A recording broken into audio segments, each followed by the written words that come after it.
Assalamualaikum warahmatullahi wabarakatuh. Alhamdulillahi rabbil alamin. Alhamdulillahilladzi farada al-jumu'ata lil mu'minin linakuna minadh dhakirin. Fanashhadu an la ilaha illallah wahdahu la syarika lah. Wa nashhadu anna Muhammadan 'abduhu wa rasuluhu alladzi la nabiyya ba'dah. Allahumma fassalli wa sallim wa barik ala hadzal nabiyil karim nabiyyina wa sayyidina Muhammadin al-amin wa ala alihi wa sahbihi wa dhurriyyatihi wa ummatihi ila yaumiddin wa ba'd. Faya ibadallah, ahbaballahi wa ahbaba rasulihi sallallahu alaihi wasallam, usi nafsi wa iyyakum bitaqwallahi faqad fazal muttaqun. Fala tamutunna illa wa antum muslimun. Faqala ta'ala, ya ayyuhalladzina amanu ittaqullaha haqqa tuqatih wa la tamutunna illa wa antum muslimun. Hadirin jamaah Jumat rahimani wa rahimakumullah. Alhamdulillah, kita mengawali pertemuan Jumat ini dengan bersyukur kepada Allah Subhanahu wa taala masih diberikan anugerah keimanan dan masih diberikan kemampuan dengan iman itu untuk menampakkan iman kita dalam wujud amal saleh berupa penunaian ibadah Jumat di hari ini tanggal 20 Jumadal Ula 1446 Hijrah bertepatan dengan 22 November 2024 Masehi. Semoga Jumat ini dijadikan oleh Allah Subhanahu wa taala sebagai Jumat yang baik dan berkah untuk kita semua. Hadirin, seorang sosok sahabat yang begitu jenius, visioner, tegas, sekaligus juga memiliki sifat kasih yang begitu dalam, yaitu sahabat Umar bin Khattab radhiyallahu ta'ala anhu. Sahabat mulia, dekat dengan Nabi, hidupnya menemani Nabi, bahkan menjadi mertua Nabi, bahkan dikuburkannya pun di samping Nabi sallallahu alaihi wasallam dengan satu sahabat lain terkasih Nabi, yaitu sahabat Abu Bakar As-Siddiq radhiyallahu ta'ala anhu. Hadirin, Umar mengamati landscape masyarakat jahiliyah pada masa itu dan mulai menganalisis sebab-sebab terjadinya ketimpangan, tindakan kriminal dan penyakit-penyakit sosial. Mengapa sering ada perselisihan? Mengapa sering ada pertengkaran? Mengapa muncul pencurian? Mengapa muncul kemudian perampokan, bahkan pembunuhan, zina? Dianalisis oleh Umar, kesimpulannya ada kegiatan-kegiatan, aktivitas-aktivitas yang merusak akal, ma khamaral aqla, sesuatu yang merusak, mencederai, bahkan boleh jadi menghancurkan fungsi berpikir. Dan di antara aktivitas itu dianalisis oleh beliau, ada bentuknya mabuk-mabukan, minuman keras, ada bentuknya perjudian. Maka dari hasil analisis ini, sejalan dengan nafas kebaikan yang dibawa oleh risalah Islam, Umar bin Khattab radhiyallahu ta'ala anhu mengajukan permintaan kepada Nabi sallallahu alaihi wasallam untuk memohon agar disegerakan turunnya ayat yang dengan ayat itu memberikan satu pengikat kuat pada orang beriman agar menjauhi sumber-sumber penyakit itu, perbuatan menyimpang itu, agar yang pertama orang-orang beriman menunjukkan kebenaran imannya itu bahwa Islam selalu mengantarkan pada kebahagiaan, kesuksesan dan kebaikan dalam berkehidupan.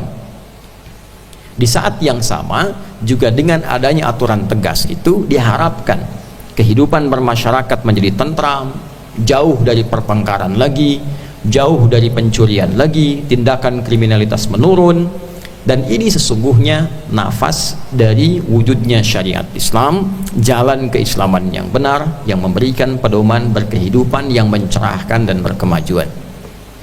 Maka dalam konteks itu, turunlah kemudian setelah 3 kali proses, turun yang keempatnya, proses yang sangat tegas, yang sangat kuat, dengan turunnya Al-Quran, surah kelima Al-Ma'idah, di ayat 90 sampai dengan 91. Allah Subhanahu wa taala berfirman, ya ayyuhalladzina amanu innamal khamru wal maisiru wal ansabu wal azlamu rijsun min amali syaitan fajtanibuhu la'allakum tuflihun. Innama yuridu syaitanu an yuqi'a bainakumul adawata wal baghdha'a fil khamri wal maisir wa yasuddakum an dzikrillahi wa 'anis shalah fahal antum muntahun. Ya ayyuhalladzina amanu, hai seluruh yang telah menyatakan beriman. Hadirin, huruf ya disandingkan dengan ayyuha, lalu dilengkapi dengan alladzina, dan disandingkan dengan kata iman. Ini menunjukkan panggilan untuk semua kalangan tanpa batas selama merasa punya iman, dan panggilannya sifatnya menegaskan dan mengingatkan. Kalau kita terjemahkan dengan ilmu nahwu, maka ya harfun nida linida'il qaribi wal mutawassit wal ba'id, ayyunya munada, haknya tanbih, ya, huruf memanggil dengan jarak yang dekat, menengah dan jauh, untuk diingatkan dan ditegaskan. Siapa yang diingatkan ditegaskan itu? Alladzina, semua orang tanpa batas, mau laki-laki, perempuan, besar, kecil, sepanjang amanu, merasa punya iman. Jadi kalau kita terjemahkan dengan lengkap, hai seluruh yang menyatakan beriman tanpa kecuali, besar, kecil, tua, muda, punya jabatan di masyarakat, kalangan sosial, atau merasa kalangan biasa, sepanjang masih punya iman.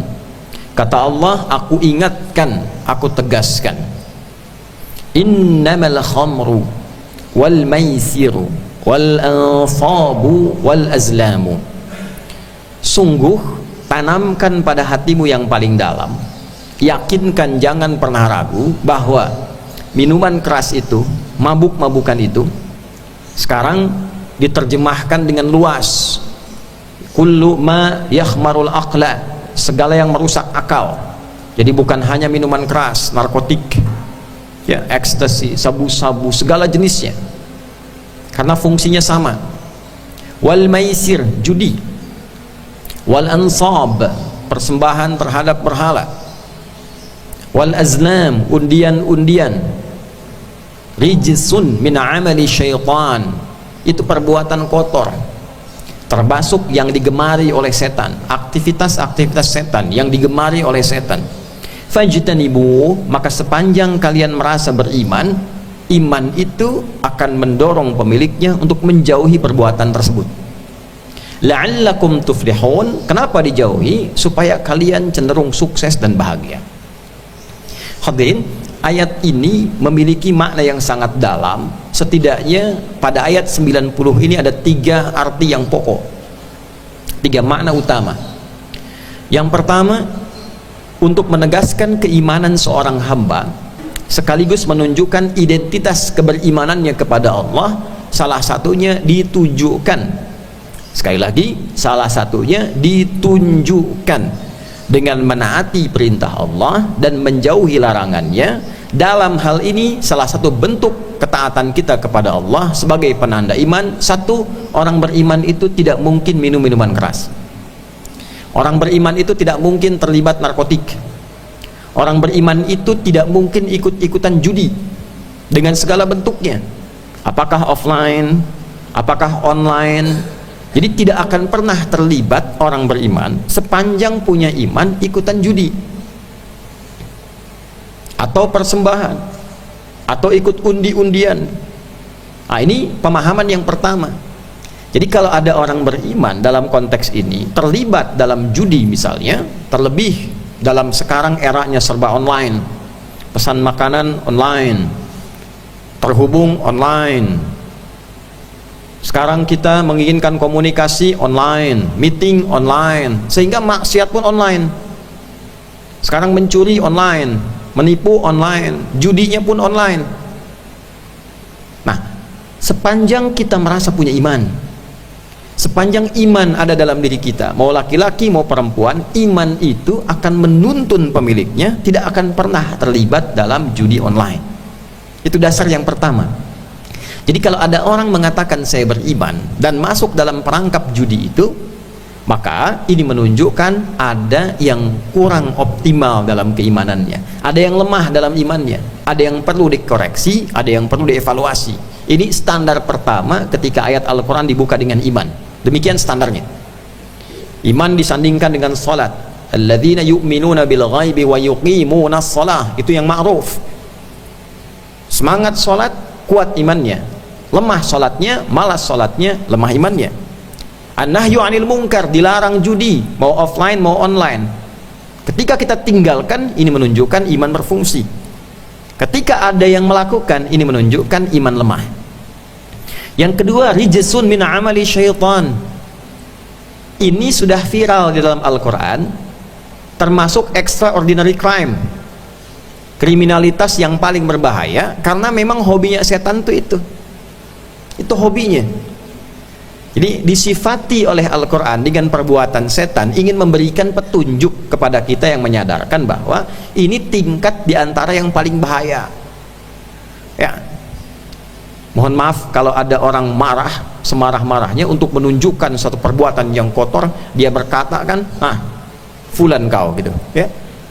Kita tak mampu ungkapkan kalimat itu, tapi kan kalimat syaitannya disebut, iblisnya disebut. Bukan ingin menunjukkan wujudnya setan atau iblis, bukan, tapi ingin memberikan kesan bahwa ini perbuatan sudah menyimpang sekali, berbahaya. Maka Al-Quran memperkenalkan itu judi mau offline mau online, ini extraordinary crime, berbahaya, dan itu yang paling digemari oleh setan. Nah, artinya yang pertama, orang beriman tak mungkin melakukan itu. Yang kedua, perbuatan ini memiliki tingkat bahaya yang tinggi, damage, daya rusak yang sangat dalam. Dan yang ketiga, fajtanibuhu la'allakum tuflihun, seyogyanya dijauhi supaya sukses dan bahagia. Pengertian terbaliknya, mafhum mukhalafahnya, orang yang terjerat dengan judi online misalnya di era sekarang, itu kecenderungannya pasti akan jauh dari kebahagiaan dan bisa menghancurkan kesuksesan yang sedang dititi. Anda meniti karir, tiba-tiba terlibat judi online, itu karir bisa habis. Betapa kita lihat kemarin orang-orang yang terlibat dengan judi, punya karir selesai, punya harta ditelusuri habis. Lalu yang kedua apa? Falah, kebahagiaan hilang. Jadi saking bahayanya judi online ini, ya 15 abad yang lalu sifat judinya, dulu tidak ada online, dulu offline, tapi sama-sama judi. Sifat judinya diantisipasi dan diberikan penilaian bahwa ini bisa merusak, menghilangkan kebahagiaan, mendamage, menghancurkan karir bahkan yang sedang dititi. Itu 3 hal pokok pengingat dalam Al-Quran bagi orang yang masih yakin saja dengan hukum Allah, bagi orang yang beriman. Artinya pola hidup sehat itu pola hidup yang selalu mempertahankan penjagaan pada akal supaya sehat, pada hati supaya sehat. Miras itu dan narkotika itu merusak akal, judi itu juga merusak kepada jiwa. Bagaimana taunya pengaruh judi dan miras itu kepada jiwa? Maka ayat 91-nya memberikan kelengkapan yang sangat luar biasa. Innama yuridu syaitanu ayyuqi'a bainakumul adawata wal baghdha'a fil khamri wal maisir. Anda yang hafal Al-Quran atau yang belum hafal bisa dicek tuh, bandingkan ayat 90 dengan 91. Yang 90 kan disebut 4 tuh, al-khamru wal maisir, al-ansab dan azlam. Tapi ketika 91 di highlight 2, fil khamri wal maisir. pada miras santika dan judi. Ya, damage-nya apa? Satu, kata Allah, ya, yang disukai oleh setan melalui judi itu dan melalui minuman-minuman keras dan narkotika, dampak damage yang pertama melahirkan permusuhan dan pertengkaran. Ayyuqi'a bainakumul adawata, permusuhan, wal baghdha, dan pertengkaran. Jadi orang yang terlibat judi itu potensi besar untuk bertengkar, potensi besar untuk bermusuhan. Ya, betapa kita miris mendengar dan melihat berita saat ini seorang anak itu tega menghabisi ibunya karena hanya tidak diberikan uang sekian, ternyata ingin dipakai judi. Ada yang mencuri motor tetangganya supaya bisa judi. Ada yang untuk beli narkotik, nyuri beras di rumahnya ditukar untuk beli sabu-sabu. Ini bahaya. Dan ini bom waktu. Puncaknya apa? Sudah terjadi 14 abad yang lalu. Jahiliyah jadinya. Saling teror, saling lukai, saling rampok, membegal. Jadi judi itu bahayanya penyakit sosial yang kalau terjadi dampaknya ke sosial itu semakin luas, pasti kacau. Kalau sudah kemudian penyakit judi ini, apalagi yang online, kelihatannya kecil-kecil, 1000, 2000, tapi sampai ke orang-orang di kaki gunung, di daerah, itu tinggal tunggu waktu bencananya. Persamaannya otomatis, kalau ini tersebar, ini menunjukkan nanti kekacauan sosial akan meningkat. Wa yasuddakum an dzikrillah. Nah, kalau sudah masuk dalam perbuatan judi, senang mabuk, zikir pasti berkurang. Salat sudah mulai tidak ingat, apalagi baca Al-Quran. Harta sudah kurang berkah, zakat tidak dilakukan, maksiat terus jalan, nafsu terus dipenuhi. Wa anis sholat sudah mulai tertinggal. Nah, ini tadi penyakit akal, penyakit hati. Kalau hatinya lumpuh, otaknya tidak bergerak, maka sudah jadi penyakit dalam kehidupan. Ya, sekarang banyak orang pintar, hatinya mati, jadinya pencuri. Yang mencuri itu kan pintar-pintar, yang korupsi pintar-pintar, pintar, inovasinya tinggi, daya inovasi, kreativitasnya digunakan untuk apa? Mencuri, untuk korupsi, karena hatinya mati. Nah, yang paling bahaya kalau judi pun sudah masuk di dalamnya, gabung, itu perilakunya pasti akan ketemu. Mabuk iya, ya, pakai hal-hal yang juga merusak akal iya, obat iya, itu yang bahaya. Maka setelah dijelaskan semua ini, Allah menegaskan pada kita, fahal antum muntahun, mau nggak berhenti? Nah, fahal antum muntahun, apakah belum cukup keterangan ini membuat anda berhenti? Nah, Al-Quran demikian. Artinya ayat ini ditujukan pada siapa? Yang terjebak pada judi online, yang terjebak pada mabuk-mabukan, yang kadang pakai obat narkotik. Allah terangkan, berhenti. Dulu sudah ada yang begitu. Bahayanya merusak, membahayakan, menyengsarakan, menghancurkan kondisi sosial. Berhenti, kata Allah tuh. Kalau kamu merasa beriman, tak mungkin kau berbuat seperti itu. Pasti nanti sholatnya berkurang, zikirnya hilang, rusaknya bertambah, kebahagiaan di keluarga hilang. Ya, sembunyi-sembunyi kan nggak terasa itu. 10.000, 10.000, 5.000, 2.000, lama-lama ketagihan, jadi candu.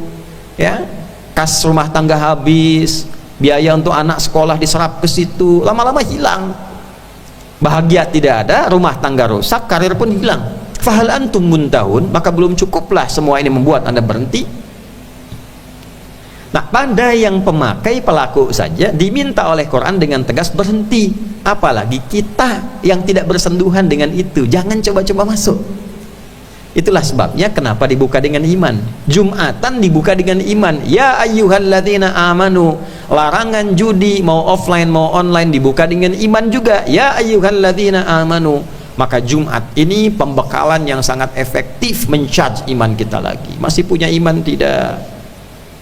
Malu di hadapan Allah, punya iman kok judi, punya iman kok mabuk gitu, punya iman kok menipu, punya iman kok ikut lotre. Ditanya oleh Quran, punya iman nggak? Masa punya iman berbuat begitu? Dibukanya dengan kalimat iman. Nanti kalau sudah jadi penyakit, nanti larangannya pakai iman lagi. Ya ayyuhalladzina amanu la yasruk qaumin qaum. Hai yang merasa punya iman, jangan saling mencela. Katanya beriman kok dipakai mencela imannya, dipakai merusak.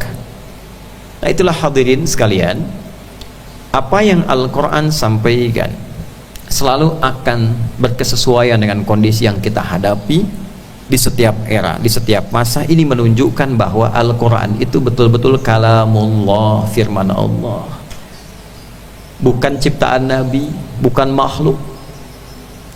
Mustahil ada petunjuk kehidupan yang selalu berkesesuaian dengan eranya, dengan kebutuhan masyarakatnya. Ini menunjukkan orisinalitas Al-Quran.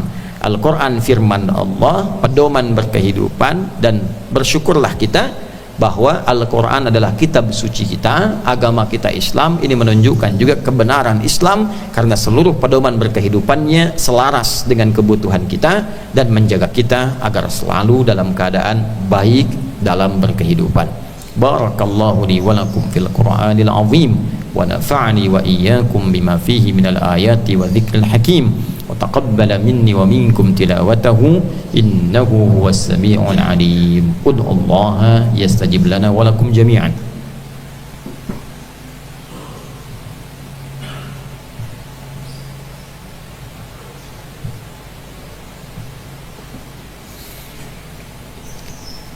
Alhamdulillah wassalatu wassalamu ala rasulillah nabiyyina wa sayyidina Muhammad ibn Abdillah wa ala alihi wa sahbihi wa man walah. Faya ibadallah, usi nafsi wa iyyakum bitaqwallahi faqad fazal muttaqun fala tamutunna illa wa antum muslimun. Faqala ta'ala ya ayyuhalladzina amanu taqullaha haqqa tuqatih wa la tamutunna illa wa antum muslimun. Ibadallah, sebelum kita berdoa kepada Allah Subhanahu wa taala, penting dipahamkan bahwa satu, jaga selalu iman kita dengan menunaikan amal soleh dan menjauhi perbuatan salah. Kedua, di antara perbuatan salah yang berbahagia itu, yang berbahaya, menghilangkan kebahagiaan, salah satunya adalah perbuatan judi, terutama yang sekarang marak adalah judi online. Jauhi, karena itu bisa mengurangi iman kita, melemahkan iman kita. Yang kedua, perbuatan itu disenangi oleh setan. Dan yang ketiga, perbuatan itu meruntuhkan karir kesuksesan yang kita titi dan juga melenyapkan kebahagiaan yang mungkin sedang kita raih. Selanjutnya, Allah memberikan penjelasan bahwa yang dimaksud kesenangan setan, dari sumber-sumber itu akan muncul permusuhan, pertikaian, ketidakselarasan, ketidakharmonian. Khatib ingin melengkapi sedikit. Dalam rumus al-ibratu bi umumil lafzi la bi khususis sababi, beberapa ulama memberikan catatan. Jadi sekalipun bukan judi online, sekalipun bukan judi offline atau onsite, sekalipun juga bukan terkait dengan mabuk-mabukan, sepanjang melahirkan permusuhan, pertengkaran, maka spiritnya jauhi. Suka debat yang menghasilkan pertengkaran, jauhi. Berkata-kata yang menuju potensinya kepada permusuhan, jauhi. Untuk itulah kemudian kita diharapkan tetap tegar dalam sholat. Di situ ada dua amalan, zikir dan sholat. Ya, kalau sedang kurang rizki, jangan berjudi. Mendekat kepada Allah, wasta'inu bisabri wassalam, perbaiki salatmu, ya, tingkatkan takwamu. Wa may yattaqillaha yaj'al lahu makhraja wa yarzuqhu min haitsu la yahtasib. Kembali kepada Allah, jangan terjerumus kepada judi. Solusinya yang pertama dari kita pribadi, tingkatkan zikir, dekati Allah, perbaiki keadaan salat kita. Yang kedua, tentunya kita mendorong dari unsur pemerintah, semua bersatu dengan semangat yang sama memberantas judi online ini secara serius, dari mulai bandar sampai dengan ke bawah-bawahnya. Jika memang kita menginginkan kehidupan di negara kesatuan Republik Indonesia ini berlangsung dengan bahagia, makmur, mencerahkan, dan berkemajuan. Untuk itu mari kita berdoa kepada Allah Subhanahu wa taala agar kita diberi kekuatan yang baik menegakkan kemakmuran, menegakkan kesuksesan, dan juga kema'rufan dalam hidup kita, serta menjauhi perbuatan mungkar yang dilarang. Innallaha wa malaikatahu yusalluna 'alan nabi يا أيها الذين آمنوا صلوا عليه وسلموا تسليما اللهم صل وسلم وبارك على هذا النبي الكريم نبينا وسيدنا محمد الأمين وعلى آله وصحبه وذريته وأمته إلى يوم الدين اللهم اغفر للمسلمين والمسلمات والمؤمنين والمؤمنات الأحياء منا والأموات إنك سميع قريب مجيب دعوات ويقاضي الحاجات ربنا لا تدع لنا في مقامنا هذا وفي كل مقام ذنبا إلا غفرته ولا هما إلا فرجته ولا دينا إلا قضيته ولا مريضا إلا شفيته ولا حاجة من حوائج الدنيا والآخرة فيها لك رضا وفيها لنا الصلاح إلا قضيتها يا أرحم الراحمين اللهم أصلح أحوالنا ما يقربنا إليك يا أرحم الراحمين آت أنفسنا تقواها وزكها أنت خير من زكاها أنت وليها ومولاها اللهم إنا نعوذ بك من الخمر والميسر والأنصاب والأزلام وقربنا يا الله إلى الفلاح يا أرحم الراحمين واجعلنا من الذاكرين واجعلنا من المصلين واجعلنا من عبادك المؤمنين المتقين اللهم يا خير الناصرين اللهم انصر إخوتنا في فلسطين وفي كل مكان المبتلين واجعل أحياءهم مجاهدين في سبيلك وموتاهم شهداء وألحقنا معهم في رحمتك يا أرحم الراحمين واحفظ بلادنا أندونيسيا واحفظ يا الله أمراءها ورؤساءها واهدهم إلى صراطك المستقيم ليخففوا حسابهم يوم القيامة يا أرحم الراحمين واجعل علماءنا مخلصين لك الدين ربنا آتنا في الدنيا حسنة وفي الآخرة حسنة وقنا عذاب النار ونسألك تمام البركة والرحمة لهذه المدرسة مدرسة أخيار ومعهدها ميرا ولمن أسسهما يا أرحم الراحمين ولمن اعتمرهما يا رب العالمين وصلى الله على سيدنا محمد وعلى آله وصحبه وذرياته وأمته إلى يوم الدين وآخر دعوانا أن الحمد لله رب العالمين عباد الله إن الله يأمر بالعدل والإحسان وإيتاء ذي القربى وينهى عن الفحشاء والمنكر والبغي يعظكم لعلكم تذكرون ولذكر الله أكبر والله يعلم ما تصنعون أقيموا الصلاة يرحمكم الله